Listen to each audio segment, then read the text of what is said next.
Hello everyone, কেমন আছো তোমরা সবাই? আমার বিয়ের দিন রিসেপশন ছাড়া আর বিয়ের পরের দিন মানে ওই বাড়িতে গিয়ে এই 3টে দিন ছাড়া আমার বিয়ে পারপাসে কটা মানে জিনিস ঘরোয়া অনুষ্ঠান হয়েছে। আইবুড়ো ভাত হোক, মেহেন্দি হোক, সব কিছুতে আমার দিদি আমাকে মেকআপ করিয়ে দিয়েছে। আমি আসলে কোনোদিন বিশ্বাস করতে পারতাম না যে আমার দিদি এত ভালো সুন্দর মানে সাজাতে পারে একদম সিম্পলের মধ্যে। আমার দিদি আসলে বিয়ের আগে প্রচুর মেকআপের ভিডিও দেখতো, আর ভিডিও দেখে দেখেই আমার দিদি শিখে গেছে। অ্যাকচুয়ালি ও তো ওয়ার্কিং, না হলে হয়তো প্রফেশনাল মেকআপ আর্টিস্টই হতো। তো যাই হোক, আমাকে মানে আইব্রো ভাতে দিদি সাজিয়ে দিয়েছিলাম, দিদিকে বলেছিলাম দিদি আমাকে সাজিয়ে দে। আর এই শাড়িটা হচ্ছে আমারই জ্ঞাতির থেকে একজন দিয়েছিল।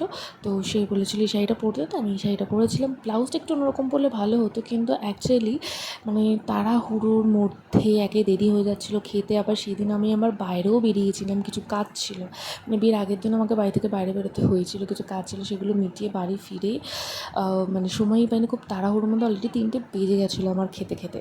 তো আমি দিদিকে বলেছিলাম দিদি আমাকে তাড়াতাড়ি একটুখানি চট করে সিম্পলের মধ্যে সাজিয়ে দেয়। আর ওদিকে তো পকলা তো মা করেই যাচ্ছিলো, তার মধ্যে থেকেই দিদি সময় বার করে একটুখানি চট করে আমাকে সাজিয়ে দিয়েছিল। পুরো লোকটা তোমাদের সামনে আনবো খুব শিগগিরই। তো এটা ছিল আমার ফাইনাল লুক, একদম সিম্পলের মধ্যে। তার মধ্যে চুলগুলো ছিল ভিজে দিয়ে চুলগুলোকে খোঁটা পাকি একটা পিছনে খোপা মতন করেছিলাম। একটা সিম্পলের মধ্যে আমাকে দিয়ে একদম সাজিয়ে দিয়েছিলো, আর গরমের মধ্যে তো আর পারছিলামই না। তো এটা ছিল ফাইনাল লুক। কমেন্টে জানিও কেমন হয়েছে।